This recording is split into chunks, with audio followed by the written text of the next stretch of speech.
قابلني أحد الزوار لهذه البلاد المباركة وقال متعجبا: لهذه الأيام هي أيام مولد النبي عليه الصلاة والسلام، يقول: أنا أتعجب لا أرى أي مظهر من مظاهر الاحتفال بالمولد في المدينة، مع أن المدينة يقول أولى بلدان الدنيا بالاحتفال بمولده عليه الصلاة والسلام. ويتساءل: ما السبب؟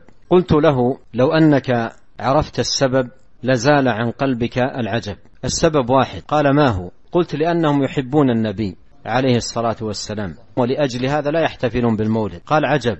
قلت: نعم. قلت: المحبة الصادقة للنبي عليه الصلاة والسلام لا تكون بالمظاهر المبتدعة المحدثة في دين الله، وإنما المظاهر الحقيقية لمحبة النبي عليه الصلاة والسلام هي اتباعه. قلت له: وإن أردت شاهدا ودليلا على هذا الأمر فهل تعلم أصدق محبة للنبي عليه الصلاة والسلام من محبة أبي بكر وعمر وعثمان وعلي وسائر الصحابة بل ومن اتبعهم بإحسان؟ قلت: هل تعرف أصدق محبة من محبة هؤلاء للنبي عليه الصلاة والسلام؟ قال: لا. قلت: الصحابة كلهم ما احتفلوا، والتابعون كلهم ما احتفلوا، وهذه الاحتفالات لم تحدث في الأمة إلا في القرن الثالث، ولا يمكن أن يقال إن هذا خير ادخره الله سبحانه وتعالى لمن جاء في هذه القرون المتأخرة وحرم منه الصحابة ومن اتبعهم بإحسان، بل الحق أنه شر وقى الله سبحانه وتعالى الصحابة منه وعافاهم وسلمهم من